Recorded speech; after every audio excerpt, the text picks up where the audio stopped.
Hello, welcome to a very scheduled and very anticipated interview. I'm here with Ernest Van Zyl, or better known as Conscious Caracal. I'm really bad at pronunciation of Afrikaan names. Maybe you could help me with what I should how I should address or pronounce or at least your last name. So my name is pronounced Ernst van Zyl, but you can pronounce the surname. The best way to pronounce it would be like Fun Sail, like the sail of fun, Funsale. Yes, and I think, I mean, that just you've been kind of a presence in various scenes for the longest time, and it's interesting because my whole journey to the right wing, it went back and forth across the years. Obviously, I was progressive through most of my early 20s, but in high school, like one of my first kind of red pills was a kind of a realization that South Africa, across my, as a child, one of my first political awarenesses in the early 90s was the emergence of Nelson Mandela as kind of like the new saint. And then as I kind of became more and more politically aware, I I I I I think I'm sorry, I'm kind of rambling here, but there was one particular instance. I'm looking for this person's name. The Amy. So my friend was doing a documentary on this woman called Amy Beale, who is a Californian who had gone to South Africa in it was sometime in the early 90s, just after Nelson Mandela came to power, and she's brutally murdered. And the documentary that my friend was working on portrayed this woman as kind of like a martyr for a new post-racial South Africa. But as I began to read more and more about this woman and the circumstances of her murder, it felt like all the facts weren't kind of adding up. And so on the very early internet, I logged on and tried to get kind of the real story about what was going on. And I think I came across like an early iteration of Afriforum and a variety of other people, or maybe it wasn't a thing quite yet, but it was a variety of different people talking about the hardships that had come about post the end of apartheid. And it was really kind of an eye-opening experience to me to see kind of what I had been told was this great success in sort of liberal racial integration, kind of saying the dark side of that. So it's, as for the longest time I've been interested in Afriforum and the struggles of the Boers to live in kind of a post ANC South Africa. So maybe you could we could start out there, and I could just ask you, like, how did this develop? Maybe even kind of a history of the Boers in South Africa. So I mean, that's an episode almost on its own. But the short version is, I mean, in 1652, the Dutch East India Company, the Vier Oosee in Afrikaans, starts a trading post in South Africa. So not a massive colony, not one massive like colonial project, a corporate project. One of my colleagues has remarked that the Afrikaners are one of the few peoples in the world that were founded by a corporate project. So I mean, that's where it starts, 1652. And for the longest time, that is all there is. Only that little trading post, that little outpost there at the southern tip of Africa, about between 50 and 100 sailors and people working just to produce basic goods that can be given to ships on their way to India and the like. And I think to try and compress this fascinating story even more, another very important detail is the fact that only 100 years later do these ancestors of the Afrikaners, or these white settlers, encounter the ancestors of Black South Africans. So when they first arrived there, they did encounter natives, but not the ancestors of Black South Africans, the ancestors of colored South Africans. Now, every time I have to put a little footnote there, it's not a racial slur, it's not a slang term, it's an actual ethnic group that appears on the census in South Africa. And the natives that they encounter are the Khoi and the San, who are nomadic people, Stone Age technology, and they are very sparsely populated. They are a small amount of people, and they basically, as I said, have Stone Age technology and are nomadic. But why this is critical is that the ruling elite in South Africa today are black of the black South African group, and it's not their direct ancestors. Their direct ancestors are the Bantu group, which is that we call Bantu people. Separate. Yes. It's completely separate. It's like comparing Native Americans to like the ancestors of whoever the Spanish encountered in Argentina. It's not the same. They're both maybe from the same half of the globe, one from South America, one from North America, but they have no connection to each other. So when it comes to particularly the story, that's the first very important detail, is that the first encounter settlers and the ancestors of black South Africans specifically only happens 100 years after this trading post has been started. After 100 years, there has been a little bit of expansion, but not a lot. But you've had scouting parties going inland, and you've seen a little bit more of a growth there. And another important thing is not just 100 years apart is that encounter; it's 1,000 kilometers apart, which is about 500 miles if I do my math correctly there. So that's another very important detail.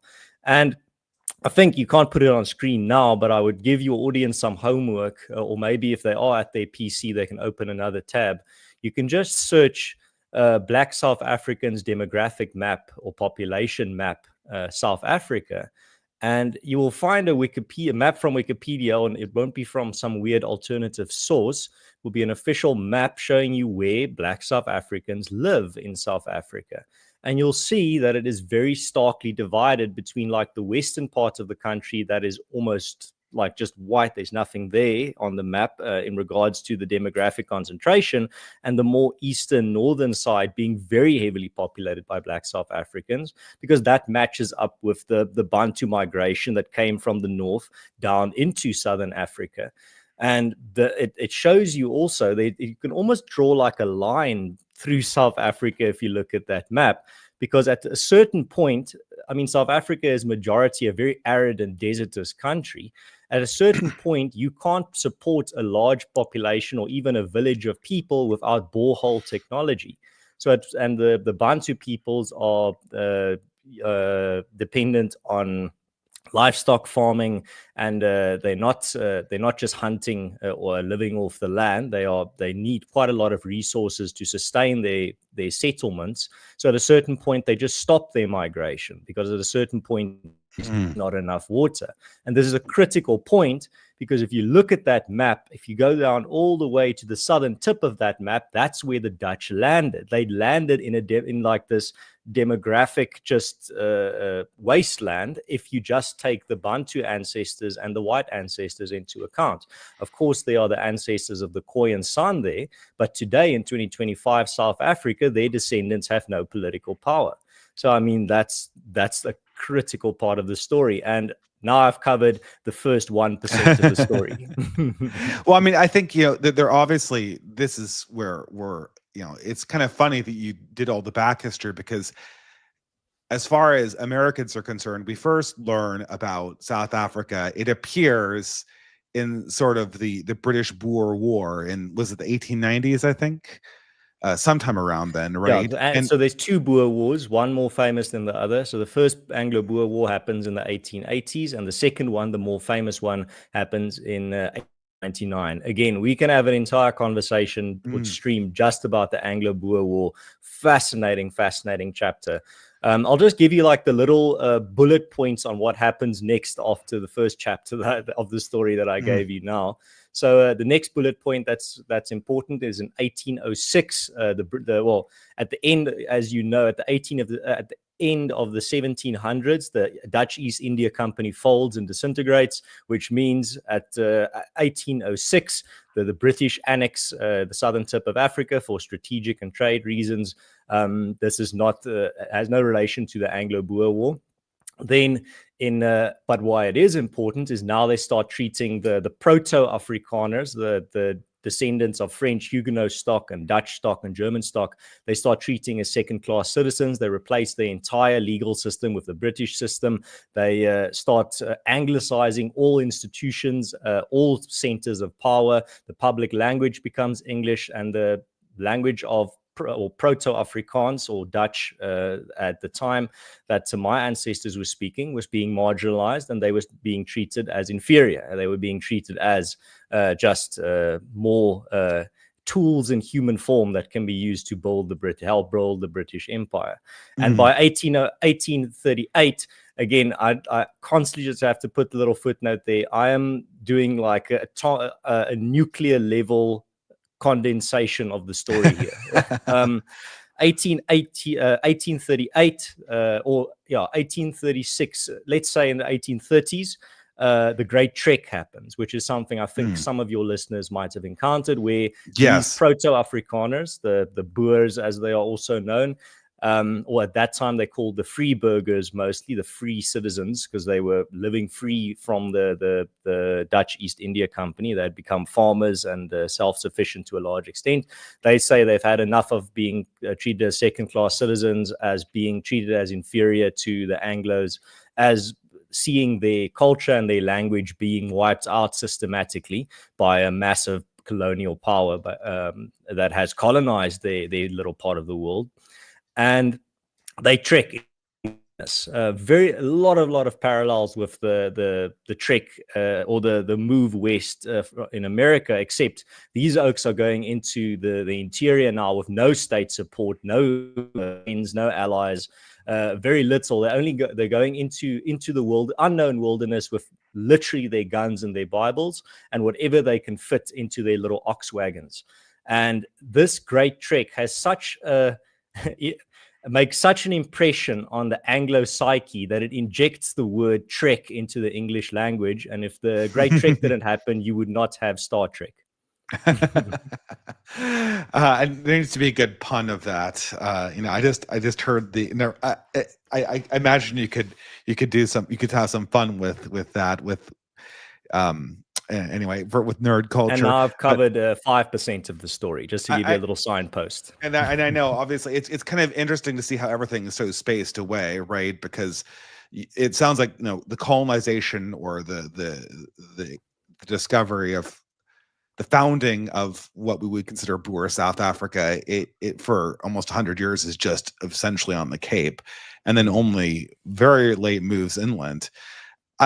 And it's kind of funny because obviously why we're here and why South Africa is such an interest to us is it feels a little bit like America in microcosm to a large degree. It's a settler society. Its origin occurs in two stages. And, obviously there's a conflict with the British, which resolves very differently in each case. But then, kind of unlike America, after World War II, it's confronted with just a very, very difficult demographic problem. And everyone in the rest of the world is trying to figure out what went wrong, the state of South Africa right now, and what are even the solutions to kind of being in this situation. And I guess looking from the perspective, I believe does South Africa get its independence in the 1840s? Is that when the nation starts? No, South Africa. So let me give you again the like speed run of the next century or what happens next. So the Great Trek happens in the 1830s, and then these Boers, after again a fascinating story, start their own little republics, because they are all ideologically Republican. And some of them even inspired by what is transpiring in America at the time, not at a mass scale, but many of those that do have the luxury of hearing news from America. I have read that they had some philosophical inspiration from there. And they start all these little republics, but two major ones. The one is the Orange Free State, and the other one is the Zuid-Afrikaanse Republiek, or the Transvaal Republic, the ZAR. And these two major republics are formed in the interior of South Africa, And as fate would have it, almost as if this is a movie, they discover gold and diamonds very soon after, and then the Eye of Sauron is, and they become irresistible to the empire that they have been trekking away from to just get away from. And that leads to the first Anglo-Boer War in the 1880s that the Boers win, because the scale war, British are completely unprepared, and it's much shorter, and the British win. 1899, the Anglo-Boer War, second Anglo-Boer War redux, the empire strikes back quite literally. And then you have a full-scale, a lot of people call it the first mass modernized war, because there's a fascinating story here about how this war at the southern tip of Africa forced the British Empire to modernize its entire military in the 1899 to 1902 period. Also, in many ways, eerily foreshadows the entire century to come. It's the first modern war. It's the first war where you have guerrilla warfare tactics being used. It's the first war where you have trench warfare being used on a large scale. It's the first war where you have concentration camps, unfortunately, and it's the war where you have all these world renowned figures of the 20th century just almost as if they are placed there. You have Winston Churchill there. You have Gandhi there. You have all these figures that are going to be relevant in South African politics in the first half of the 20th century. It's a very strange war. It's almost, as I said, it's almost like a fictional one, because it's so cinematic. It's a tragic war, because now at the British budget for a war that's going to be done in 3 months, because they're fighting these basically people that they see as just white barbarians, that can't really fight any, don't know how to do tactics, don't know, are inferior to them, and they end up fighting for 3 years. They become the laughing stock of Europe, because Europe not ideologically, but morally stands behind the Boers, but there's not a lot of support.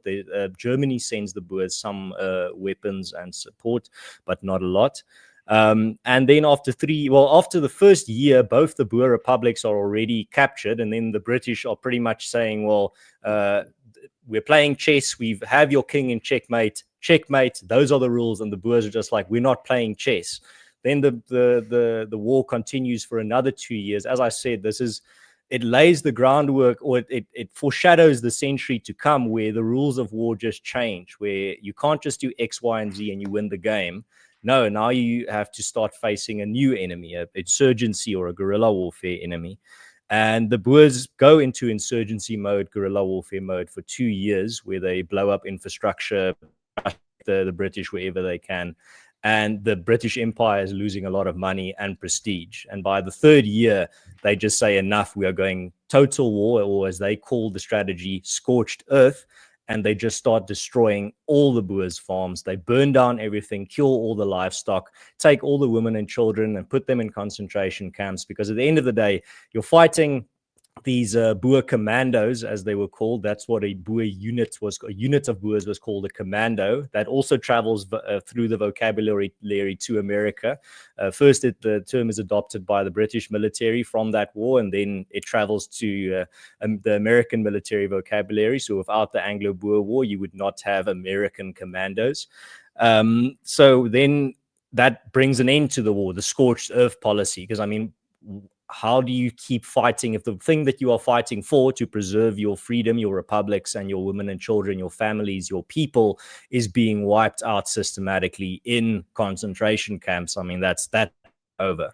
So that brings the war to a very gruesome end in 1902.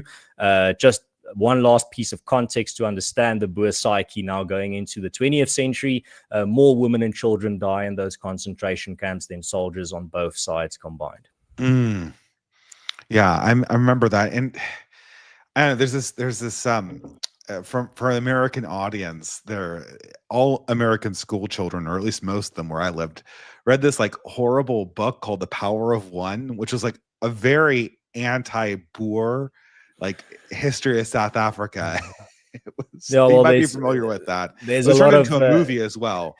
Yeah, in the 20th century, the farther you go back, the worse it gets. But I mean, the Boers were not viewed as the Anglos' equals. They were viewed as a barbaric, uneducated, stupid, boorish people.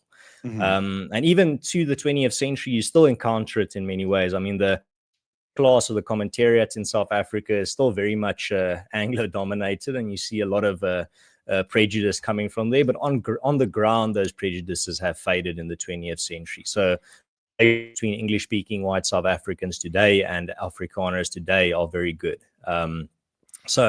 But that context is important, that you have a lot of the anti-Afrikaners in the 20th century often just quote British propaganda from the Anglo-Boer War period, or from the early 20th century, to describe Afrikaners, to prove how evil Afrikaners are inherently in our blood.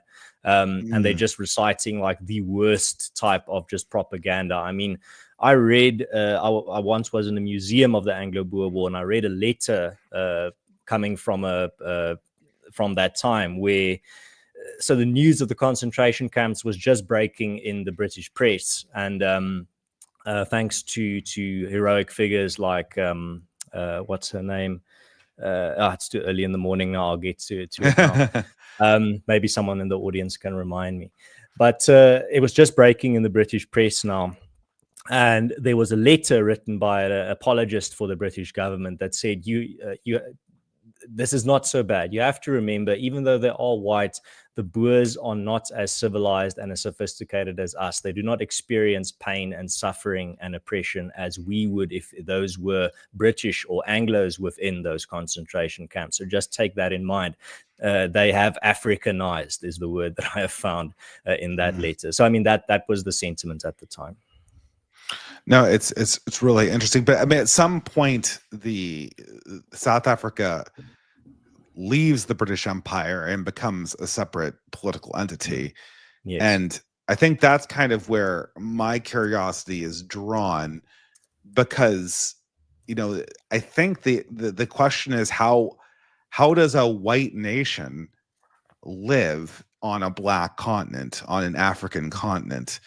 And you know, I'm kind of curious about like how did they make the decisions about how to deal with having a diverse society and still wanting to keep their own ethnicity as a coherent thing?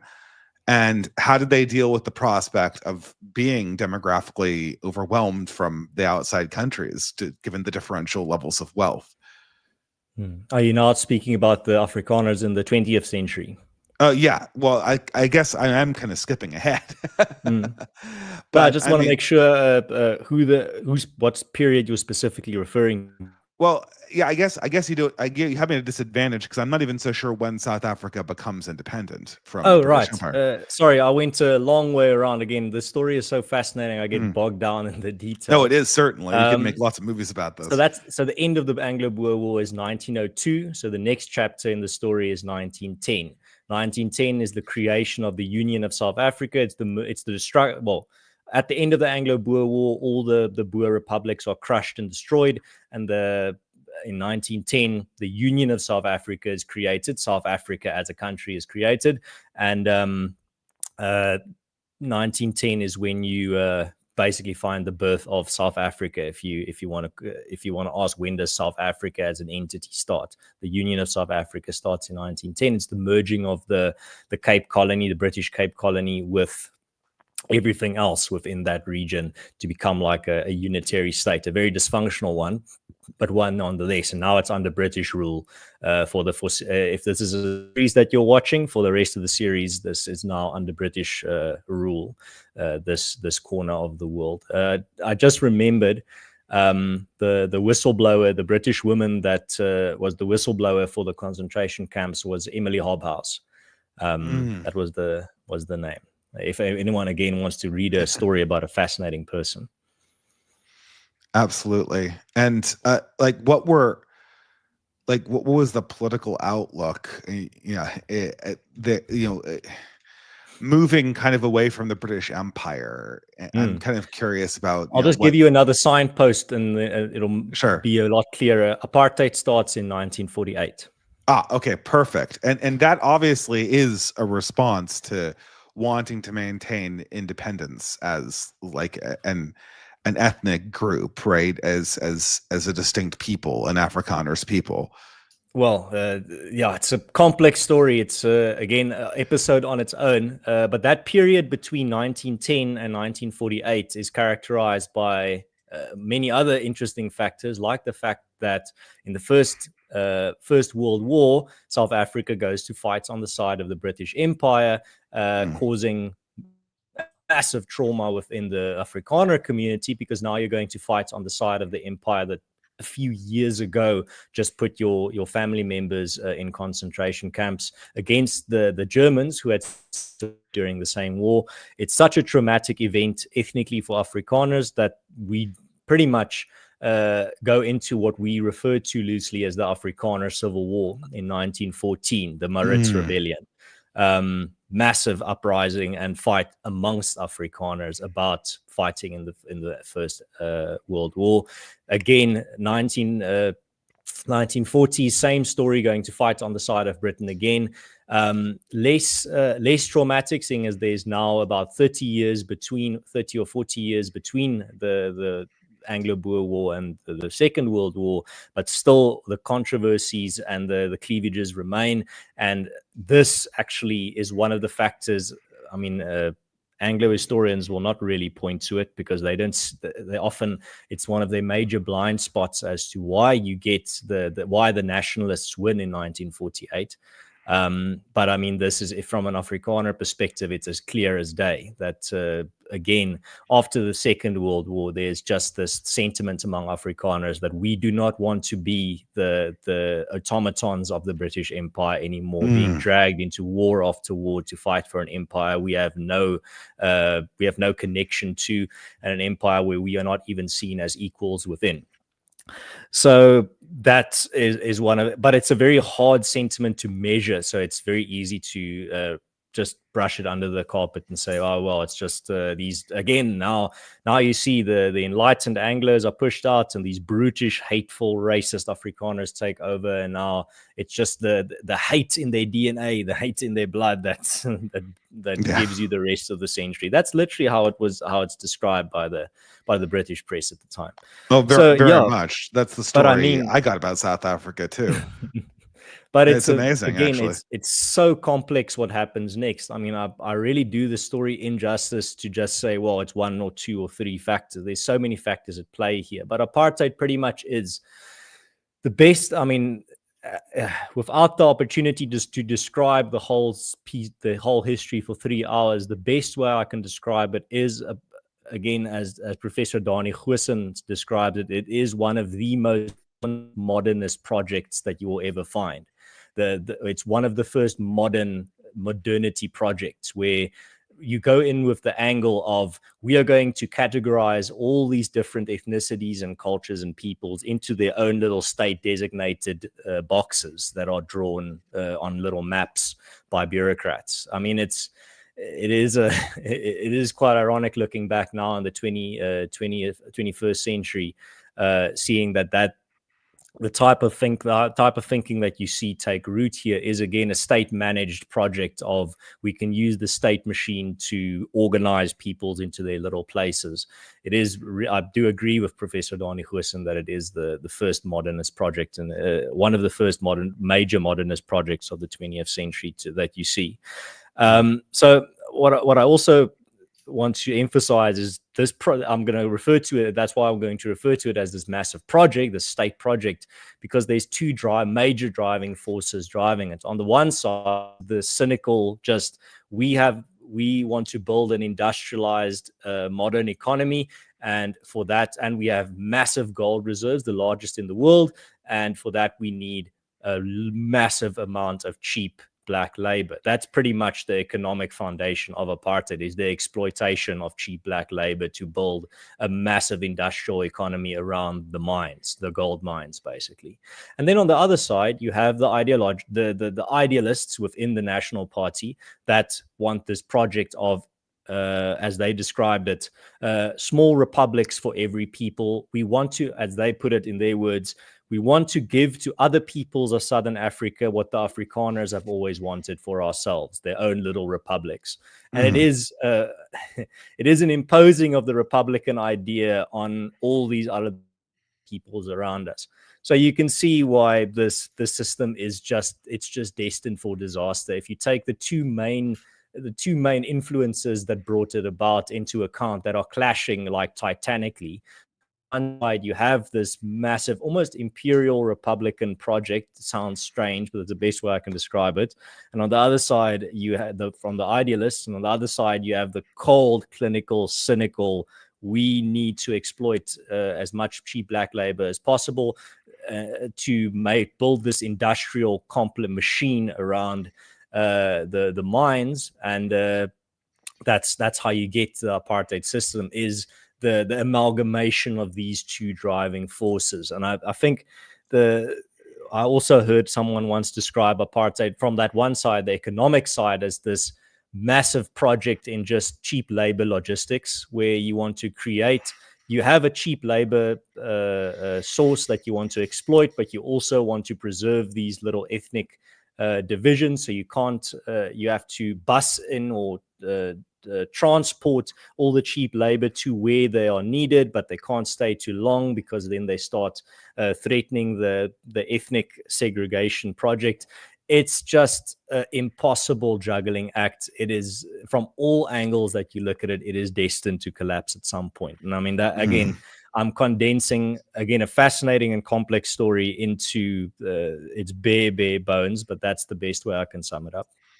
No, and that's good. And I get the sense, looking back on the apartheid period, that a lot of modern South Africans believe that, some mistake was made, something could have been done differently. The future wasn't foreseen, or I also hear kind of that it was an impossible situation, that the dream of a Boer nation in the way that you're describing couldn't have been, given the fact that you were so horribly caught up in the British Empire that just wanted to run kind of this brutalist capitalist cheap labor project, that by the time you had gotten a political identity that could actually be acted on, you couldn't kind of put the genie back on the bottle and develop something like a sustainable way to live that would have not collapsed in the way that it did in the 1990s. And again, the peril for the idealists, the people that want to, as I said, create all these little republics, their theoretical vision was to recreate Europe in South Africa, where every people has their own little place. The Germans live here, the French live here, the Belgians live here. Well, in South Africa, what they tried is, well, the Tswanas live here, the Zulus live here, the Afrikaners live here. But at the end of the day, you're trying to impose a self-determination view on peoples that don't necessarily share your self-determination aspirations, to have their own little republics modeled after your Republican vision. It's again a clash of civilizations, and that was also doomed to fail. So in the end, it's very difficult. I know a lot of people like this fictional alternative history topic, where you go back to a historical event, whether it be apartheid, the Second World War, whatever, one of these major events, and say, well, how could it have gone differently? Let's talk for 3 or 4 hours about what could have been done differently.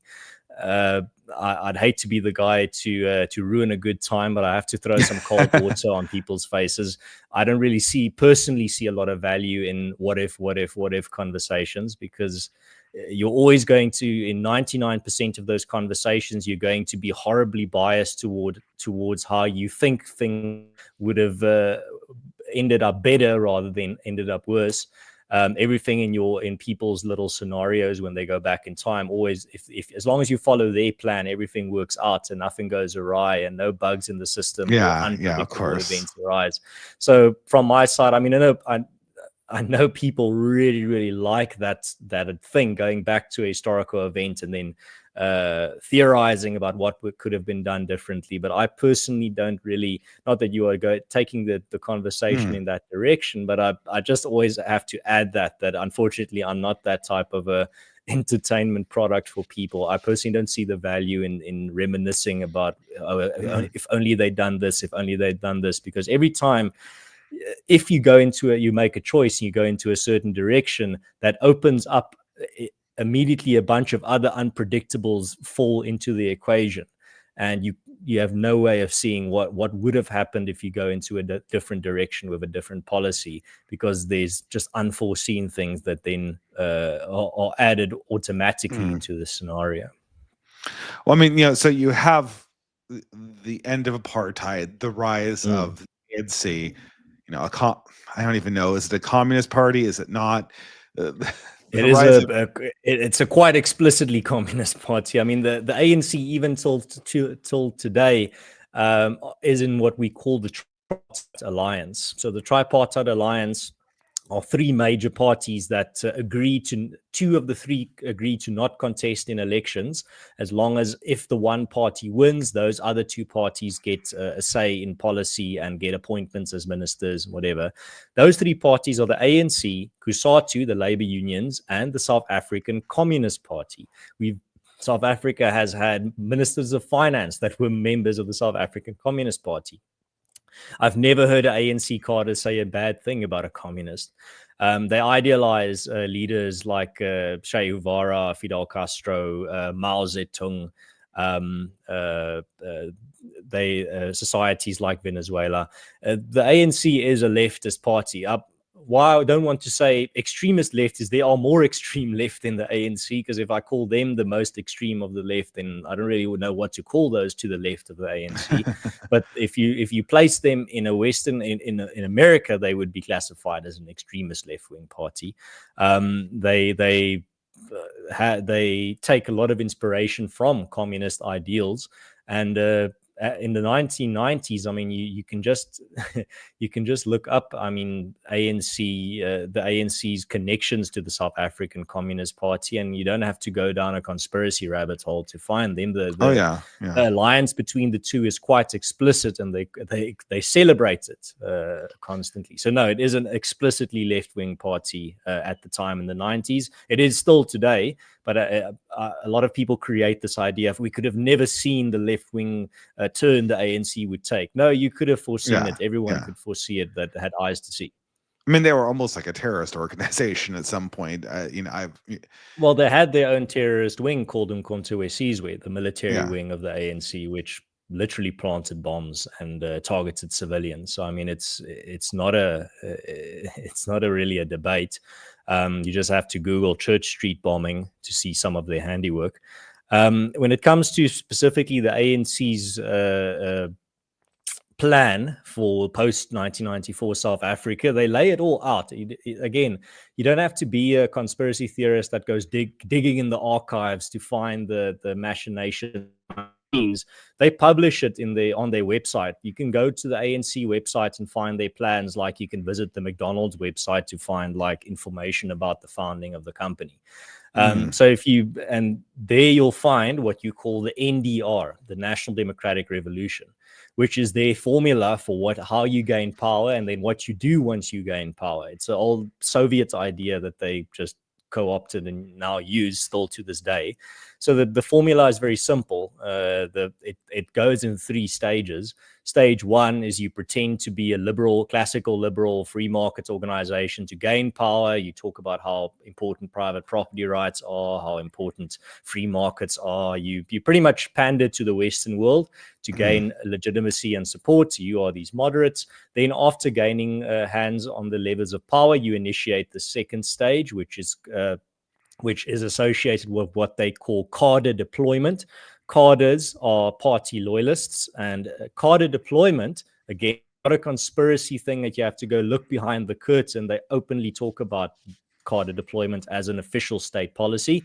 It simply entails that every facet of the state machine no matter how small, has to be occupied by a party loyalist. And their appointment to their positions is dependent on their loyalty to the party, not based on their merit or their experience or whatever. So the Minister of Police doesn't have to have any experience in policing or in law enforcement. He just needs to be a party loyalist. That's what cadre deployment means. So for the past 30 years, they've been deploying their cadres, their party loyalists, to every tentacle, every part of the state machine. And that's how you get South Africa in the past, is through this policy. Now that leads us to phase 2 of the National Democratic Revolution, is the transition to socialism.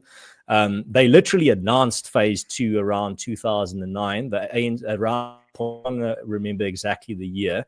They come out and the ANC says phase 1 of the National Democratic Revolution is now concluded. We are now commencing phase 2. And phase 2 is the transition to socialism, which means increasing the push for this, what I call the welfare industrial complex that they've built over the past few decades, where more than 50% of the population is dependent on some form of government grant. And also massive state spending, increased nationalization, increasingly threatening private property rights, and basically centering more power, even more power in the hands of the state. And now we are in 2025, where we are approaching, I think, very fast approaching the third phase, where you now transition from socialism to communism. But that's, in a nutshell, their stated plan. It's not like I went to like a whiteboard and did the little dots and connected everything. They're just like, here's how we're gonna gain power. This is what we're going to do once we gain power.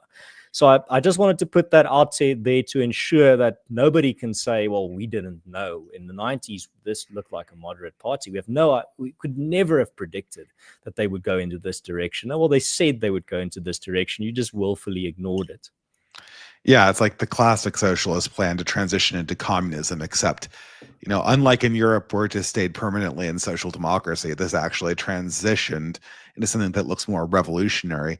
And this is, I guess, where sort of the interest comes from the West, because obviously in California, the ANC was portrayed as like the success story of Africa, that the ANC was going to sidestep all of the problems that we saw throughout sub-Saharan Africa when the colonial regimes withdrew and they descended into war and chaos. We were still kind of coming in the 90s, at least. People were still kind of discovering that Zimbabwe, under Mugabe, wasn't actually working out. That was a little bit more apparent. But it's funny because I'm just describing this completely subjectively from my view, kind of hearing hearsay about this.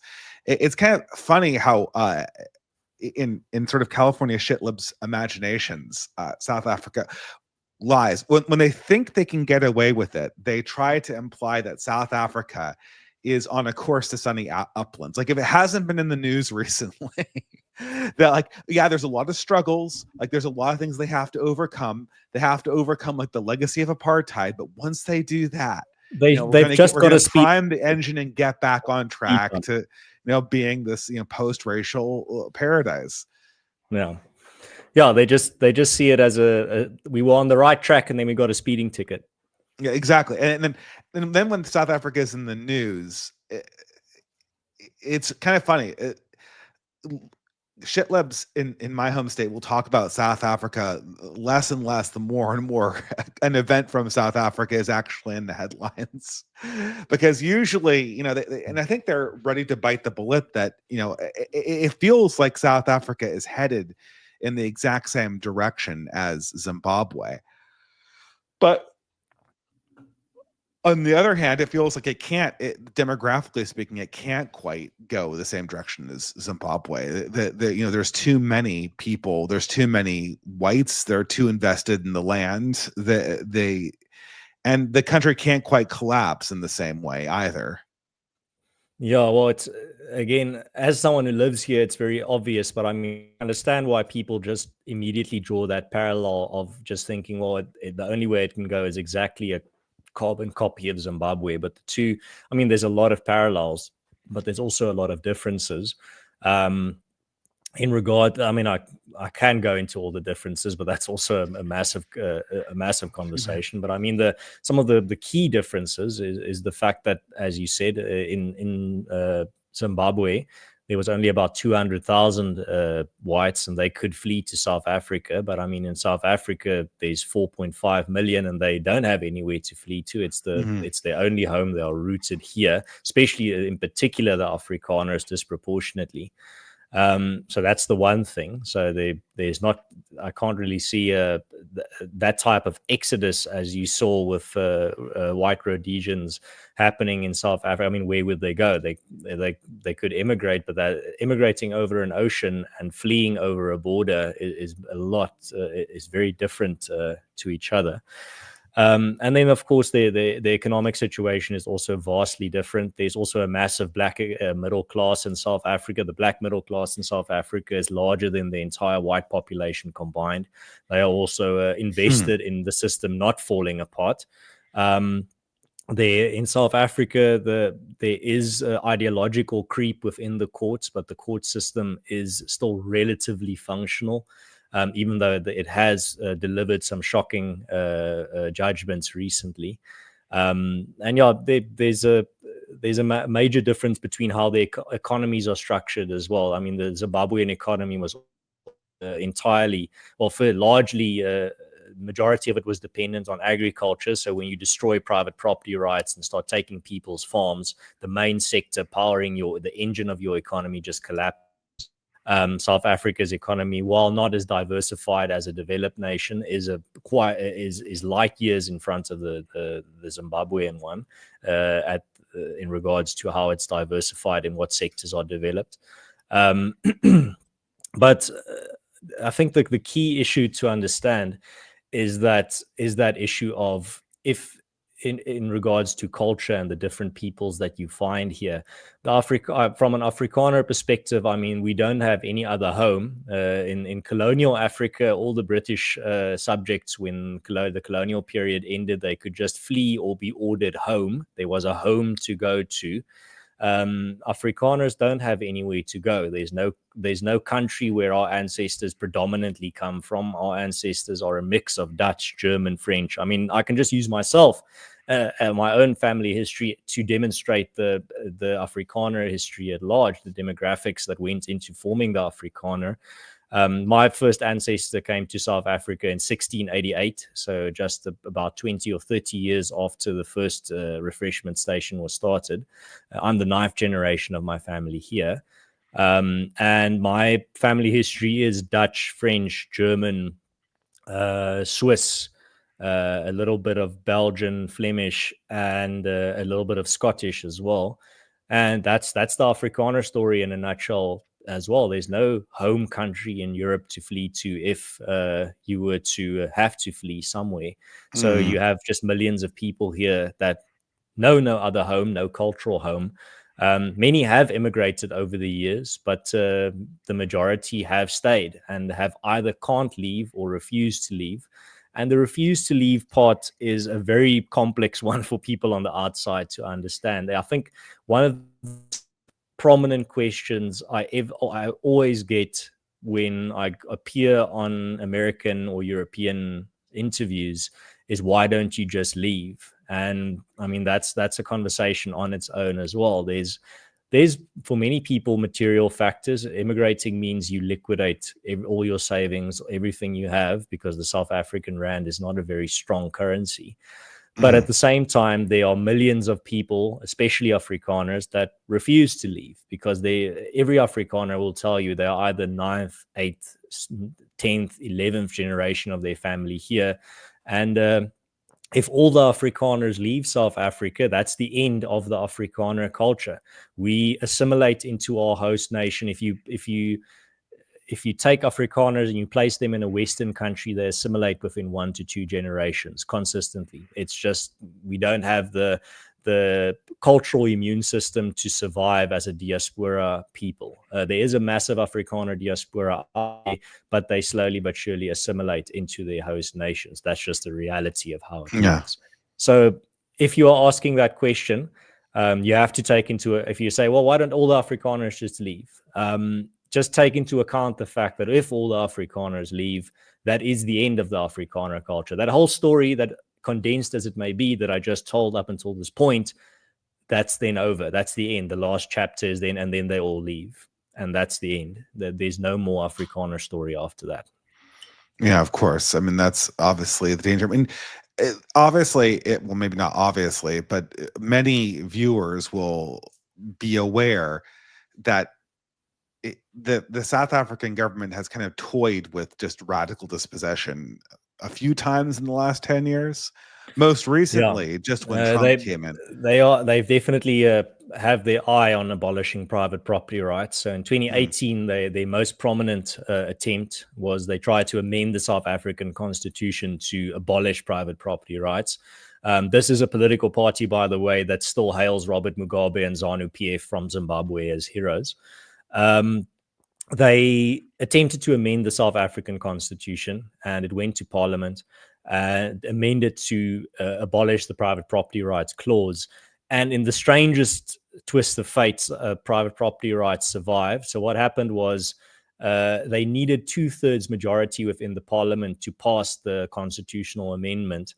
And what happened was the ANC does not have 2/3 of the parliament, so they needed allies to back them, and the allies are the farther left parties like the Economic Freedom Fighters. And then at the last moment, the vote came. The Economic Freedom Fighters did not vote with the ANC because leftist hubris told them that we can get even more. We don't even want just the abolishment of private property rights. We want all property to be in the hands of the state. The state needs to be custodian of all property. So then they told the ANC, we will only vote with you on this constitutional amendment if it includes that all property then becomes under the custodianship of the state. And the ANC says that's a bit far. We can't. That's a bit too extreme. And then cronies. and then private property rights are saved in a strange plot twist for the moment by leftist hubris, thinking that they can get even more. But at the time, Afriforum warns, and many others warn, that this is going to happen. They're going to come back for private property rights. They've just failed in this one attempt, and then that happened. They tabled the Expropriation Act, which is legislation that enables expropriation without compensation. And that act was signed into law in 2025. And in the past few years, we've had the top brass of the ANC confirming what that act is for. That act is to enable expropriation without compensation. That was confirmed by the deputy president and by the president of South Africa many times. And now in 2025, you have all these ostriches with their heads in the sand saying, well, no, the ANC actually, Donald Trump is wrong. It's not a threat to private property rights. This act actually strengthens private property rights. So what we have here is the situation. Metaphorically, what we have here is if you're standing in a crowded room, someone walks in, a terrorist walks in screaming with a gun in his hand, I'm going to kill you all. And Afriforum and other organizations warn that, watch out, he's got a gun. The apologists are saying, well, he hasn't shot anyone yet. He hasn't killed anyone yet. What are you talking about, you alarmist spreaders of misinformation? So the ANC, the South African government, has not used the Expropriation Act to expropriate property on a mass scale, but they now have granted themselves the power to do so. You might see their aspirations a bit on ice for the next foreseeable future, seeing as the attention of the most powerful government in the world, the United States, is on them currently. So I think that threw a little bit of a spanner into the works, but we'll see where the future leads. They have the power now to confiscate any property they want without compensation. Yeah, I mean, what is that famous EFF guy? No one's talking about killing the whites, at least not yet. yeah. We're not calling for the slaughter of white people, at least for now. No, and then in the Afriforum court case against him, the advocate asks him, all right, but if your intention is not to slaughter white people, can you under oath pledge that you will never call for the slaughtering of white people? Yeah. And then he's like, no, I can't. I refuse to make that pledge. Who knows what will happen in the future? I've seen interviews where it's just like, the idea of being accountable for a sentiment in the future just seems, he's probably playing stupid, but the way he played it was like, I can't be accountable for my political statements in the future. Yeah. Who knows? Yeah. Yeah, and kill the Boer, kill the farmer is just a metaphorical chant, but I also can't rule out the possibility that it's literal. Yeah, exactly. And there's been plenty of people murdering farmers, and of course, it's funny how so consistently the communist rhetoric is always against the industrialists, the bankers, the financial class, but the revolution always kills the farmers. Like, it's just so consistent, right? I think you've actually had some fascinating thoughts on this. I've shared some of them on my platforms as well, on why it's always the farmers. Well, it's interesting because it's not exactly clear. I mean, it obviously it's easier to get to the farmers. The revolution, it probably differs from country to country. There's also sort of ethnic resentments that when the ethnic resentment bubbles up from sort of people outside of society properly, it always kind of targets itself at the kulaks. And so it allows for the kulak class, the farmer class, to be the scapegoat for all society's problems. And so the revolutionary, overproduced elites can unify with various different outcast or subclass societies, and it's this like incredibly convenient victim for the revolution. Yeah, well, and the farmers are also almost like this. It's a source of traditional values. It's a source of families, of being the bedrock of the countryside. Countryside communities are the bedrock, is the farming sector. I mean, I come from a farming community. I grew up in a small farming community in the South African countryside, and farming is the foundation of that community. If you destroy farming, you destroy that entire socio-political sector. Yeah, and that's sort of critical to it. It sort of stands when farming and farming communities and unified farming communities stand, they create kind of an enclave against the expansion of the total state. And that is sort of intolerable ideologically to a lot of elements of our ruling class. And so even though the grievances between, like, against the Ukrainian kulaks versus the Boer farmer versus the American middle class are quite different when it comes to revolutionary leftists, they always go after the sort of country bourgeoisie, so to speak. That's always their favorite victim class. And it's interesting. But I guess, here's where I think that a lot of my audience will be interested.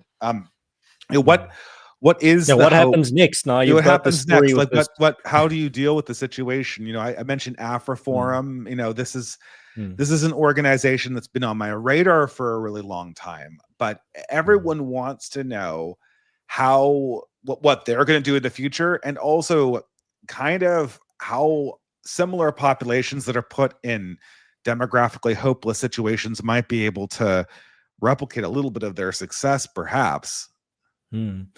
Right. So the story of post-1994 South Africa is a two-pronged story. So on the one side, South Africa is a fascinating case study of 30 years of state capacity decay, where all these goods and services that a lot of people living in America and Europe take for granted that the state provides, the state in South Africa cannot provide. But a state that is driven by an ideology that they have to take up as much responsibility as possible, they have to be as total as possible, but it simply can't. The complex systems can't survive a competency crisis. South Africa is in a competency crisis, and the state and the government is a complex system. So when it comes to particularly the past 30 years, that's my life. I was born after 1994. And I grew up in the new South Africa. That's all I know personally from experience. So I experienced this entire period with all its highs and lows for my entire life. So I know it very intimately. And I remember in 2000, to give you an example of state capacity decay. It's decaying in all sectors, from infrastructure, road infrastructure, like through potholes, crime fighting or law enforcement, water supply, electricity supply.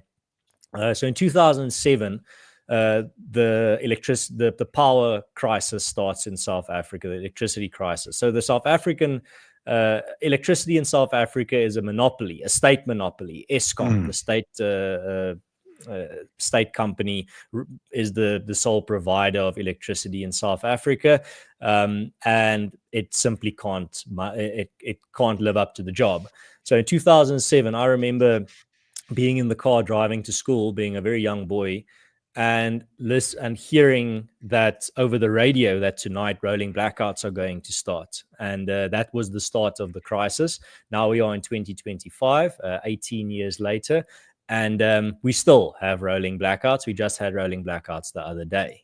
So it's a crisis that the government is incapable of solving. And it's not like some little periphery crisis or periphery problem. It is something as integral as power generation.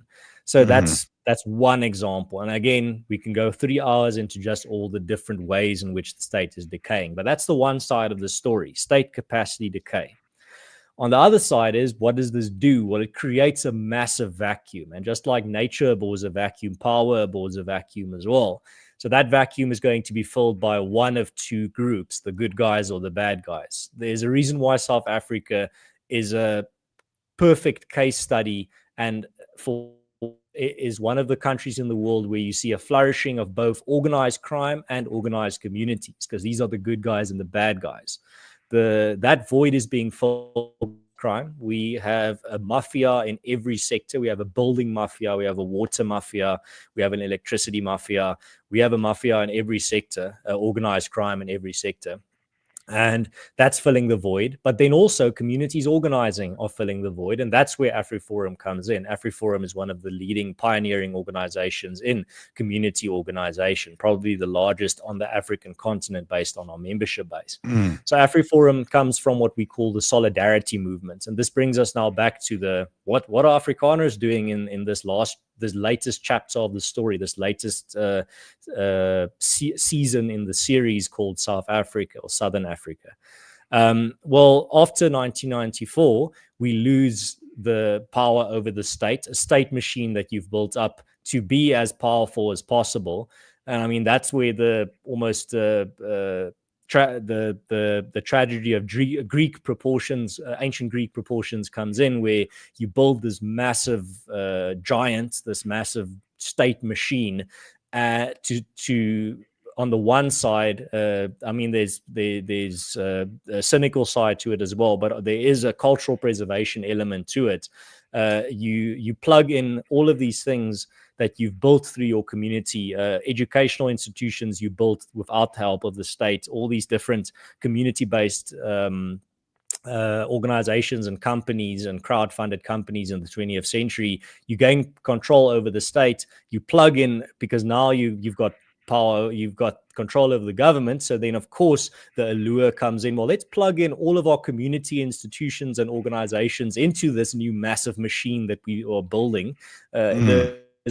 Irresistible. Well, what happens now?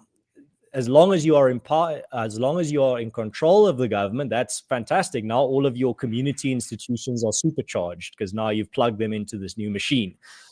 But then you lose control over the machine in 1994, and with it you lose all of your community institutions, educational, cultural heritage that you built up in the previous century, that you built up with your own resources, not with the help of the state. You lose that with the state. So that means in the 90s, Afrikaners did not just lose the power over the government, they lost all of their formerly community-based organizations and institutions that they almost in a Faustian sense, in a bargain with the devil, plugged into the state that they've now lost. So now they have to reinvent the wheel from the beginning. We have nothing institutionally. So that's where the solidarity movement comes in, that Afriforum is a part of. So in 1997, Solidariteit, which is a Christian Afrikaner labor union, starts the Solidarity Movement, which is in 2025 is a movement comprised a network of 50 plus Afrikaner institutions and organizations that all focus on particular areas. But it starts as a Christian trade union in the 1990s. I would give your audience some homework, seeing as they want to organize. Go look up just the history of the Christian tradition in labor unions. Europe is very rich in it. I think a lot of people on the right have forgotten that part of history. They think of trade unions and they immediately just think of leftists and socialism. But there's a Christian tradition to it as well that you can go look into in your own time. But that's where the Solidarity Movement takes a lot of its inspiration. And it starts off in the 1990s, but then quickly grows to the point where they want to help fight for this existential crisis that Afrikaners find themselves in. So they start other organizations within the movement. One of them is Afriforum, which is specializing in constitutional rights and for minorities and also community-based solutions. But other organizations within the movement we can go into if we have time, but those include a community-based welfare organization called Help in the Hunt, Academia, a private university that we're currently crowdfunding a campus for, a private technical college that we've already crowdfunded a world-class campus for called Soltech, a private construction company, a private community development company, then also our own media house called Marula Media, and so there's 50 of these institutions and companies that all specialize in a certain direction. But one of them is Afriforum, which is started in 2006. And it is a membership-based organization. So it organizes communities, but all its funds come from the members that are contributors every month. And to be a member is not like liking a Facebook page. You actually have to be a donating member every month. You have to give a monthly donation, minimum 30 Rand, which is about $1.50 to be a member. And in 2025, we have over 315,000 members. Now, take into account that there's only about 2.7 million Afrikaners. There's 4.5 million whites in South Africa. 2.7 million of them are Afrikaners. And Afriforum is an explicitly Christian organization, explicitly Afrikaner organization, even though a lot that we do benefits many other peoples outside of the Afrikaners. And then also, we are a explicitly Afrikaans organization, which is our language. So that's how it starts in 2006. And the physical part of it, or how we pretty much make a difference in real life de facto, is through our branches system. So we have by this point over 170 branches all across the country, and these branches organize the communities where they are, but they are only in communities where there's enough Afriforum members to have a critical mass to be able to have a functioning branch. And that branch identifies the issues that are specifically affecting those Afriforum members and that community at large, and then they tackle them in the best way that they can. And that it can include everything from filling potholes, painting street signs, planting trees, picking up litter, cleaning up rivers, pretty much doing all these things that the state should be doing. And then lastly, the security side, which is our neighborhood watch system, that we also have a network of safety structures all across the country, about 175 at this point of them. It's not your grandmother's neighborhood watch with a pepper spray and a flag. They actually are well trained and well equipped for the criminal hellscape that is South Africa. But that's our safety network that also patrols every week through a volunteer system, patrols their communities, catches criminals, works very well with local police often. And because there's a very big difference between the Minister of Police, his office, the national level ANC run or South African government level, where you get some antagonism, as opposed to the local police chief that is completely overwhelmed by the criminal elements and just will take any help that he can get. So you have that cooperation as well. But that's where the security side comes in. So we have this neighborhood watch network all across the country. And all of this that I've described is volunteer based. So we have about 11,000 active volunteers every month that make this whole project work. And these aren't people that are doing it for pay or doing it just because it makes them feel good. They're doing it because they have to, because if they don't, their are going to become significantly worse. Yeah, and I think it's really interesting because most people do not consider sort of this labor union solidarity attitude to be Mm, particularly something amenable to organizations that are kind of pushing back on the mm, progressive world. But it's just that kind of attitude that seems essential to me. It's just that kind of, we're all in this together. We have to mm, think about this collectively. We have to kind of create these mutual support networks. Obviously, this is something people have been toying with in America and Europe. We're nowhere near where you are. But I mean, do you think, I mean, there's sort of two questions. I mean, first of all, do you think that the language question plays into the success very much? And then the second question is, obviously it seems very apparent that an organization like this could find itself inside a political crisis if and when the hostile government decides to try to crush it, right? right. Well, the language is a critical element, seeing as that binds Afrikaners together. Being an Afrikaner means that Afrikaans is your language. That's just a critical element in the story, in the identity question. I mean, that's actually another part of the story that's very important. Is at the end of the Cold War, Samuel Huntington predicted that the single question that will define the post-Cold War era is going to be the question, "Who are we?" And Mm, the peoples that can answer that question are the ones who are going to survive and thrive, and the ones that can't or refuse to answer that question or grapple with that question are the ones who are going to be displaced.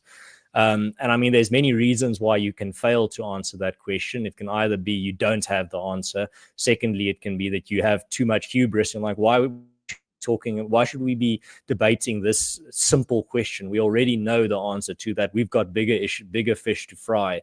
No, well, if that's your approach, then you're going to be just as worse off as the people that try to answer that question and don't have an answer. But the Afrikaners have been grappling with that question for a very long time, and we are continue to grapple with it in the 21st century. But the language issue is a critical part of answering that question. That question of, well, what will you do if the government, the eye of Sauron, is on you again and you get targeted again?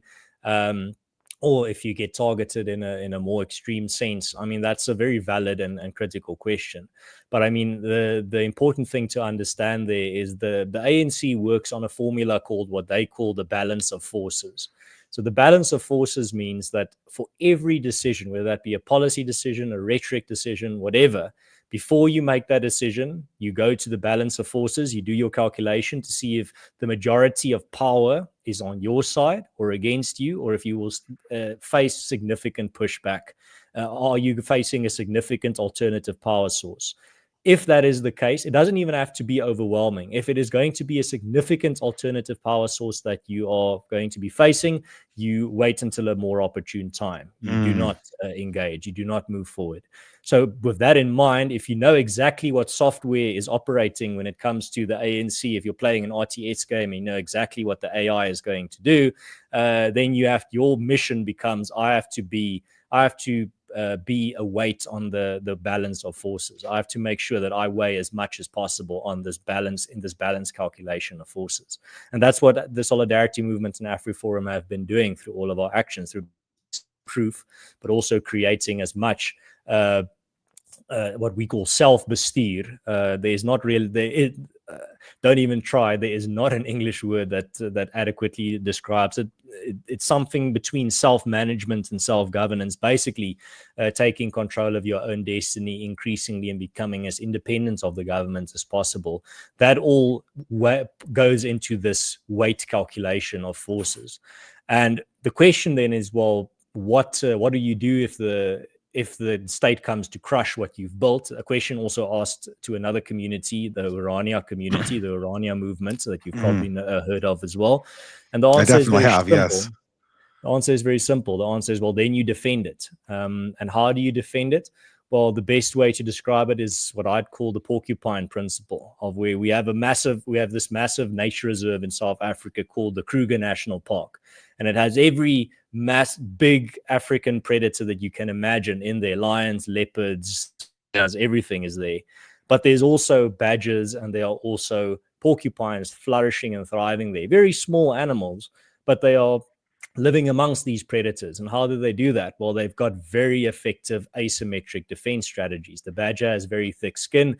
The porcupine has massive spikes. And you can go Google or look on YouTube videos of a porcupine versus lions or a badger versus leopards, and you'll see what I mean. And it's that type of philosophy that in the end is the only way you survive when there's an asymmetric power relationship. Is you have to be as inedible as possible, and anyone that chooses to engage or engage with you and threaten your existence or try to destroy you should know that they are going to take significant damage if they try. There's this old story that goes of this guy that goes into a bar fight. There's a bar fight, and he's outnumbered 10-1, and these oaks have him cornered in an alley, and they say, well, this is the end, we're going to kill you now. And he says, well, fine, you can kill me, and you probably will, but I can guarantee you I'm going to fight with everything I have to ensure as many of you lose their eyes as possible during this fight. And then they leave him alone. Yeah, it's the tombstone principle, right? You know, you could get me in a rush, but I'm going to take out your leader first, right? And then all of a sudden, I mean, this is I think what everyone needs to understand when we move into these situations is that progressives, at least modern progressives, modern revolutionaries, and also modern kind of aggressive ethnic subpopulations, these are predators of opportunity. You know, they are only coming in because they think they're not going to get a fight, but and they're terrified of taking damage. No, they are. They're absolutely terrified, and they're absolutely terrified of taking damage from in a situation where they might be seen as the aggressors. So if you can force them into a situation where it's impossible for them not to perpetrate aggression against you, and then it's also not possible for them to perpetrate aggression against you without taking some form of damage or harm, then 90% of the time they'll completely back down. This is we're not in the world of the 19th century where you're fighting like the British Empire, which can take, you know, has a conscripted army where they can just send into the meat grinder or whatever, and, you know, do trench warfare. That's not this world. They're going to try to get money out of you. They're going to try to get blood out of you. They're going to try to get land out of you. But if you can make them pay for it dearly, they probably won't even try. I mean, the best way to demonstrate that is just look at how the ANC and the South African government has been behaving since Donald Trump pretty much just told them, I'm watching you. I mean, if it was just a matchup of power in regards to might is right, we have the power, we can do what we want, they wouldn't even care. But what are they doing? They're screaming at the top of their lungs from every rooftop, we are justified in what we're doing. We are doing this to protect private property rights. We care about minority rights. We are not the aggressors. We are the ones in the right. We are justified. You can see the reaction. If what you're describing there is playing out, it is if there's any doubt on their moral righteousness in their battle, then they will not engage, because then the balance of forces, at least in its moral aspect, is not on their side, and they are absolutely terrified of international scrutiny. It's a political party that has, for the past 30 years, had a carpet rolled out for it internationally, no matter how badly it behaved itself on the international stage. But that goodwill they thought was infinite, and now it's running out by 2025. They've been burning it at a massive scale, and now it's running out, and they don't know what to do. It's like a child that was raised on only compliments for his entire life, and at the age of 35, he gets his first real, like, blistering, scorching criticism, and he just shatters. Well, this is interesting because, like, what extent do you think that encouragement from the West essentially enables? Because it seemed to me from the outside that the ANC it constantly needs to be cheered on by Western progressives in order to be able to function. And, you know, the second they don't get that reinforcement, which will, and as South Africa becomes more of a failed state, let's say, then Western progressives will find cheering on the revolution less and less fun. And then it's possible that this machine might kind of collapse in on itself. I don't exactly know how that would occur, but it seems almost possible, I suppose. Well, I can confirm that progressive moral affirmation, words of affirmation, and celebration of the ANC is the oxygen that it cannot survive without. I can't speak on their behalf. I can't tell you what exactly is going on in their psyche. But the ANC, if you look at how they react, even to the mildest criticism from those who have been celebrating them for years, it is like they go from 1 to 11 immediately in regards to lashing out and aggression. They have no idea how to deal with criticism. So I mean, just one country that in the form of the United States and the Trump administration takes aim at them, criticizes them, puts them under pressure, and they just fold and they don't know what to do. All they know what to do is to scream out into the world, literally, we will not be bullied. Well, you are being bullied. What are you going to do about it? No, well, we are in the right. There's nothing wrong that we're doing here. You have been misinformed. Yeah, that's their new favorite word. Well, this is all just one big, fat, massive misunderstanding. And they get that word, but that tells you, that gives you a little bit of a peek into their psyche. Yeah, absolutely. And they get that word from Western liberals, like the misinformation thing, right? And this is, I guess, like it seemed like the path. I mean, we mentioned Orania, right? But it seemed like the path kind of to try to make more communities like Orania that are just sort of their own separate spheres, or it's in America, it would seem like you'd have a lot of legal barriers to do that, and I can't imagine that you'd be able to do that without resistance. But in South Africa, there's a very simple formula that's being followed. It actually a thinker that sums it up very well is called Professor Koos Malan. He wrote a fantastic book that I'm almost done reading now called "There's No Supreme Constitution." But he has this argument that of the de jure and de facto approach. So de jure is the legal reality and de facto is the reality on the ground. And he has the looking at in the South African context, the legal reality always follows the de facto, the on the ground reality. The legal reality inevitably in the end conforms to the power reality in the country. So an example would be Orania. So in the year 2000, Orania has a monumental court case that it wins, a court case that enables it to provide its own services that the government is supposed to be providing. Because in the year 2000, every square inch of the country is designated under a municipality, a government entity that runs it and provides services there. And Orania, that had existed since 1991, said, well, we've already been providing all of these services ourselves. We don't want the state to be providing these services. We will continue to do it ourselves in the case. That's their argument. And they win that case because the court then finds, well, you've already been doing it for the past decade. You've proven you can do it. You've said you want to continue doing it free of charge for the state. There's no argument for the state to say, no, we will use taxpayer money to do this thing you are willing to do for free for the government, doing all these services that the government should be doing. And they win that court case. But they only win that court case because they've already created reality on the ground for 10 years without, they didn't have to go ask permission for the government. Are we allowed to clean our own streets and plant our own trees and clean our own stormwater drains? They just did it themselves for 10 years. And then they were able to win that court case based on the fact that they've already created that reality on the ground. And Afriforum is another good example with our neighborhood watches. When we start a neighborhood watch, we don't go to the local police station and say, can you sign on this dotted line giving us permission to start a neighborhood watch? Because then we would have zero at this point, zero neighborhood watches. Because the police station would just tell us, oh, well, we'll get back to you and then you can start and we'll never hear from them again. No, we start our neighborhood watch, we grow it to a critical mass, and then we send an email or make schedule a meeting with the police station, local police station, just to inform them this neighborhood watch, you will encounter them out there. They are in the community, and we are willing to work with you wherever we can. I mean, then that is a reality on the ground.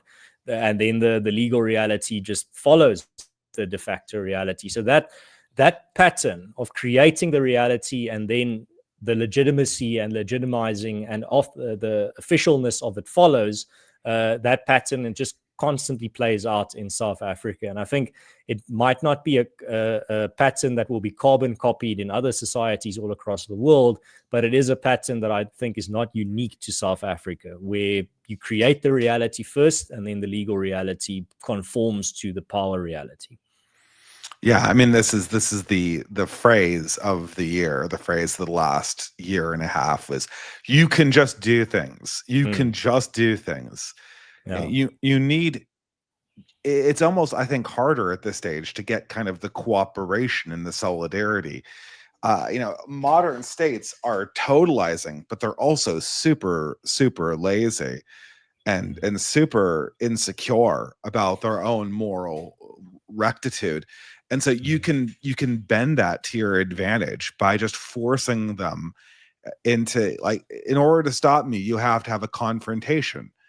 And that comes back to our previous topic. Yeah, exactly. I mean, you have to have a confrontation. And 9 out of 10 times, especially when it's a state that is losing confidence in itself and that is deteriorating in its capacity, 9 out of 10 times it's just going to say, well, yeah, have that reality. It's fine. I've got bigger problems, like the electricity not working. I mean, that's coal power first. Yeah, exactly. I mean, well, I mean, I will probably wrap up in about 10 minutes or so, but I kind of wanted to ask a little bit about Orania. I mean, it's interesting to see Orania. It's not unusual that it happened. I kind of expected that as South Africa deteriorated, there would be kind of like these holdout cities, these holdout communities. And, I remember reading, what is that? The South African author, Coates, he wrote the book Disgrace. It's about a South African professor that goes sort of off into the hinterlands, and there's like a farm attack, but he describes like these old Afrikaner farmers kind of holding out against the chaos, and like they're really old. But when I look at Orania, it looks like there's an amazing amount of young people there, and an amazing amount of sort of a feeling of intergenerational. I've never been there, but from what I'm seeing from the outside, it looks a lot less like a bunch of old school people holding out against the world, and more like the seedbed for something new, at least superficially. Coatsy, that's his name. Yeah, I mean, Afriforum and the solidarity movement is the same. Afriforum also, I think the average age of people employed by Afriforum is somewhere in the 30s. And people in very high up leadership positions in Afriforum are young people. And that's what terrifies the ANC and the South African government, particularly because they banked on the fact that Afrikaners' pursuit of freedom and that idea would just die with the previous generation. I once had an ANC representative tell me to my face, I was in a parliamentary presentation where I was presenting the arguments against expropriation without compensation. And one senior ANC representative stood up and he said, it's very disturbing to see a young man take this stance here. You would have thought that this is an idea that would not translate or transfer to the next generation. And my answer was just simply, well, I'm a product of your world. I grew up under the ANC. That's all I know my entire life. So I'm a product of you. Yeah. Yes. I mean, progressives will never be able to save themselves from the educational lessons taught by the reality that their systems have created. They have always bred their own monsters, and they've always bred their own solutions to the problems that they've created. And, I think, I think you might have already talked to this person, but I had another fellow YouTuber called Endeavor, and he's on Substack now. And he looked at he was also, I think he actually went to South Africa, but he also said, South Africa is also an indication that like accelerationism doesn't work. Like there's not the model for accelerationism is like things get so bad, and then like people wake up, and then they decide to stop being crazy. And that's not at least, according to him, and I think this is more or less accurate from what I'm saying, it's not like things get bad and then like people wake up from their slumber. Things get bad, and the people who don't want to do anything just go into a further state of sleep. There are people who are in complete denial about these problems in gated communities. There are even South African like you can see these people every now and again. Like there's white EFF people, right? Like these kind of like nutso people, nutso South Africans, like who are kind of participating in the final late stage race trader track going forward. And but what happens when things get bad is, in addition to the people who go further to sleep, there's just a feeling that like, okay, well, someone has to do something, so I will. That's what actually occurs when things get bad. There isn't like a sudden waking up, but there's kind of a sudden stepping up to kind of taking ownership over the situation. And I don't know if we're there. Like everyone wants to have an Afriforum equivalent for Western Europe that can kind of stick up for the native peoples of England before things start getting really bad. Shut down the grooming gangs, or in Canada, like find jobs for the local kids, confront the housing crisis, create avenues to preserve what it means to be a heritage Canadian, and the same thing in America. But it's a question like, okay, can people, is the solidarity there in this generation, or do we still need to wait more before we get people that can step up and take these actions? And that comes along with another set of problems. It reminds me of that logic of when the circumstances are absolutely perfect and then you never have children. Yeah, exactly. I mean, that's I'm very glad that you brought up this. It's such an important, it's exactly that, where waiting for things to get bad enough for people to wake up is, or actively trying to make things worse so that people wake up, is one of the most misguided ways to approach this that I can think of. I mean, there's an Afrikaner philosopher called Impie van Wyk Louw who wrote about this. He called it the idolatry of the act. Yeah, you've seen it probably. You've seen this phenomenon around you probably, but he gave it a name where people say, well, at least they're doing something. At least people are doing something. Well, no, it's better, as my grandfather always said, it's better to do nothing than to do something stupid. Yeah. So when it comes to action, that action also needs to be the right thing to do. You can't just have people, well, as long as they're doing something, it's the right thing. The best example of that, and what you're talking about here, was the UK riots we saw last year, where people were burning things in the streets and rioting in the streets over immigrant-related crimes. And everyone online was like, this is the moment, the awaken, the Anglos are awoken. This is the turning point. And I was just telling everyone, in 2 weeks, there will be nothing but a few burnt husks of garbage cans that were burned, and your situation will be worse because the government will have cracked down even more. Because there's only one question. When the dust settles, what will remain afterwards? If a flare-up like that happens, you need to be channeling that energy towards, we need to build something that will be standing when the dust settles. Institutions, organizations, political vehicles. Not just, we're going to burn as possible and then that's going to wake up more people. No, it's just going to make things worse. That's, you're doing something stupid instead of doing something with a plan. And that's why this whole idea of, at least we just have to make things worse and then things will be better, doesn't work out. Because if the dust settles and there's still nothing there, then nothing will have changed, except the fact that your government or your opponents will just be having an excuse to crack down even harder. So when it comes to particularly how does change come about, well, a change comes about through an organized minority, always through an organized minority. The majority does not wake up. That's a fantasy. It's a fantasy on the left and a fantasy on the right. The Marxists also believe that there's going to be the labor, the working class is going to wake up and then there's going to be a revolutionary change. No, There's no revolutionary change coming. That's not how it works. There's not one big awakening, whether it be right wing or left wing or anything in between.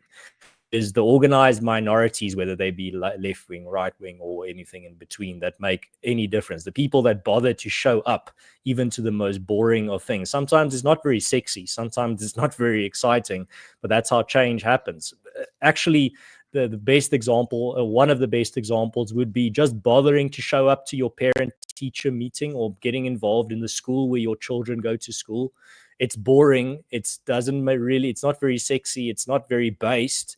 But at the end of the day, the left knows, the progressives know, if they show up to the boring meetings that nobody else bothers to show up, at the end of the meeting, decisions are made. So whoever is there present at the end of the meeting gets to vote on the decisions on what direction that institution is going. That's how you take over institutions, by going to the boring meetings. And the left understands this intimately.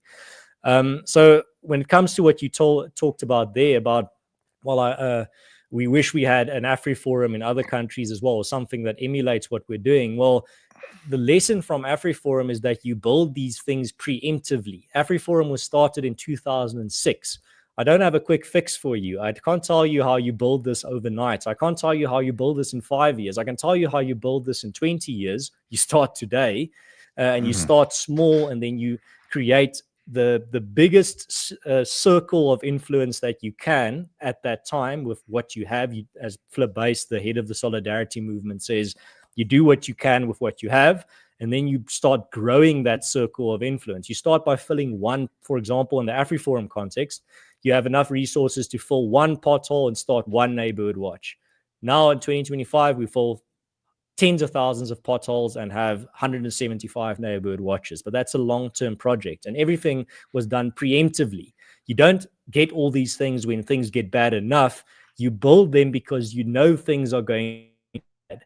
2006 South Africa is a paradise compared to 2025 South Africa in many regards. So in 2006, people, and the farther you go back, people were calling those that started Afriforum and the Solidarity Movement clowns. We were mocked. We were told, what are you doing? Why are you building an ark? Why are you building like life raft? This ship can't sink. But that's the reality of change. You don't wait until the storm hits and then you start building. That's the worst time to start building, because then you're swamped by panicked people and you can't get anything done. You have to be building preemptively, as Noah did when building something preemptively for a storm that you know is coming. So that whole philosophy of, we either need to wait until things get worse or actively make things worse so that a critical mass of people wake up and start doing things, that doesn't work. All that happens is things just continue to get worse, and people just continue to normalize the collapse and the rot. They just say, well, we'd all just make another plan. It's fine. This is our reality now. This is the new normal. That's all that happens. There's no great awakening. There's no, everyone just snaps out of their hallucination or out of their hypnosis, and now you've got this massive legion of people that are ready to build, ready to create. No, you just get, it just gets harder and harder to build. It just gets harder and harder to create. I mean, I wish the Afrikaners had the amount of resources conservatives had in America to build what we are building now. I mean, we're building with bare bones, but we're building things that a lot of Americans are saying, I wish we could build that. I'm like, you've got 1 million times more resources, but you've got 1 million times less the will. Yeah, exactly. That's the problem. Yeah, I mean, it's just, how do you take the little disasters you experience and use that to build a feeling of solidarity, as opposed to just kind of like a weird despondence? And that's what that's I think what everyone's kind of asking themselves. And I mean, I think people have done it. I think people kind of are getting there, and I'm saying more and more of this type of thinking on in 2016, when America had its big kind of right-wing realignment. The kind of status quo right wing fell away in 2016, but everyone was sort of in that Marxist model, like, it'll get so bad there'll be a backlash, there'll be a turning point. And Well, now let, in let me ask 2000, that question then. How bad had things then gotten just after that, and what happened? Was yeah, there? I exactly. mean, no, nothing happened. And when COVID happened, nothing happened, right? And Hmm. it's like, okay, you do a protest, you do a truckers protest, like in Canada. I mean, it did start some things, like that did spawn some productive action after the Hmm. truckers protest. Yeah, that's why I asked But that question of what is left when the dust settles. Is there anything exactly. standing? But it did like that. All of the things that happened after the truckers protest could have happened without incurring the losses that that protest represented, right? It created an attitudinal shift in conservatives in Canada, but it did not create that kind of. They thought that the masses would rise up and overthrow Trudeau's government. That was what And then they. in Yeah, 2025, they elected another yeah, liberal leader. exactly, right. No. So I'm like, it did accomplish something, but Hmm. it didn't accomplish the kind of explosive results that people thought. It just unveiled the actual true path, which is always organization, which is always solidarity, which is always kind of a building where you stand, and then building that into a political identity for And yourself often and your doing the people. boring, unsexy things, the things that you can't go boast online about how based it is, but still things that make a real difference, but aren't as exciting. Yeah, I mean that's the critical thing, right? Because our perceptions are so swamped from the online world that the real heroes are kind of overshadowed by the Mm. influencers. That, and I feel I'm guilty of this myself, but like the people who do the on the ground work for like Sildings and Beowulf and Old Glory Club and all these other organizations, like they're the real heroes. I'm just here to do the support work for them and make sure that they have Mm. a voice. But it's just that kind of lesson that we have to learn again and again, and reality will teach us it until until we're able to own the things that we have. Mm. I mean, that's such an important thing that you just have to keep hammering into people's heads, is that everything big starts small. It sounds so cheesy. It sounds so self-helpy. It is, Mm, again, not a very like online based quote that you're going to be able to spread everywhere. But that, I mean, that's one of the slogans from the founder of the Solidarity Movement, Flip Base, who said, "You make big money with small money." And that's the thing that we've been doing for the past 30 years, is building big things by starting small. I mean, that's, as I said, with Afriforum in 2006, we started as an organization of 3 people, and in 2025 we have 315,000 members. So I mean, that you have to start somewhere, and you're going to have to start before things get too bad. You're going to have to start while you still have the opportunity to slowly but surely build something resilient. That's the other thing of building in a crisis, is you are so pressed for time. You have no chance of building something that's going to or almost no chance of building something that's going to last, because everyone's panicked, everyone's pressed for resources, everyone is prioritizing simple survival rather than building something bigger than themselves. That's why you have to start while things are not as bad. Waiting for when things are bad enough for people to realize what's going on is actually just dooming yourself to trying to build a life raft while everyone on the Titanic already knows the ship is sinking and they're swarming you. mm. Yeah, and that's a lesson I hope all my listeners will take from this interview. I'm coming up on time. So Ernst, I'm sure everyone knows your Twitter account, but where can my viewers find your stuff, find the work of Afriforum? Mm. How can we learn more? So you can, the whole Afriforum website translates to English. You can just go to www.afriforum.co.za, and you'll see at the top right of the screen there's a button that says English. And then if you want to see what we're doing on a weekly basis, you can just go to news and then press statements or media statements, and you'll see what we put out every week. We put out what we're doing. And if you want to follow my work, you can follow me on X under Conscious Caracal, but then also on YouTube, also Conscious Caracal, where I do weekly interviews with people on topics, where I try to do topics that are relevant always to both South African listeners and listeners abroad. My last interview was with Joost Strydom, the head of the Orania movement. So I think that's a nice little addendum or supplementary listen that your listeners can do after this, if this topic was interesting to them. And then also that's the type of content that I try to create, is content that firstly to both South Africa and the wider West, but also, and that it's content that also will be relevant in 5, 10 or 15 years. If you're looking for current events analysis, my channel is not the right place to go. I'm not going to be looking into the latest happenings and telling you what's going on there. I'm going to be talking about topics that are a bit more long term. But in regards to Afri That's Forum, just what we need, though, you know. If you want to support Afri Forum, you can support us being an international person as well. We've added the function of becoming an international supporter. You can just, I'll give you a link maybe that you can put in the description, but I'll put a link in the private chat here that you can give to people if they want to become a supporter. I've got it here in front of me before I go. I'll just put it here in the private chat.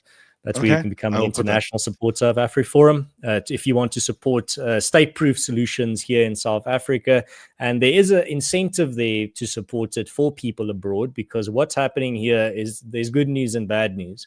The bad news is your countries, whether they be in Europe or if it's America, are likely going to continue to South Africanize in different ways and at different rates. That's the bad news. Many problems that South Africa is currently facing will be problems likely that you experience in the future or are already starting to experience. But the good news is South Africa as a case study already exists. So if your country is falling victim to South Africanization, you can go look to how people actually are creating and pioneering solutions to the problems that we are experiencing in South Africa through organizations like Afri Forum. So you can learn from our mistakes and from our successes. So I think supporting Afri Forum abroad, there's a little bit of a incentive people outside of just wanting to help Afrikaners and other minority communities create state-proof solutions. You're actually funding an experiment. You're funding a case that what happens when you do X, Y, or Z.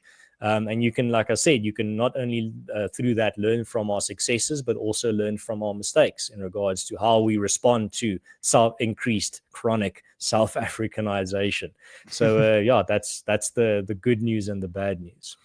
Well, that's actually perfect, and I can't endorse it enough. I put the link in the description, and I have to say I so appreciate the focus not on current events, but on action and community organization, which is going to be something that we're all focused on here. Maybe with a little current event red meat thrown in for entertainment purposes.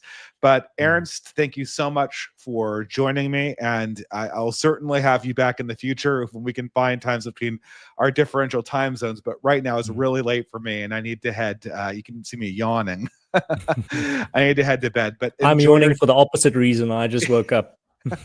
Yeah, you have coffee though. So anyway, have a great day, and thanks everyone for joining me. I will see you guys next week. Good night. Cheers. Have a good one. God bless.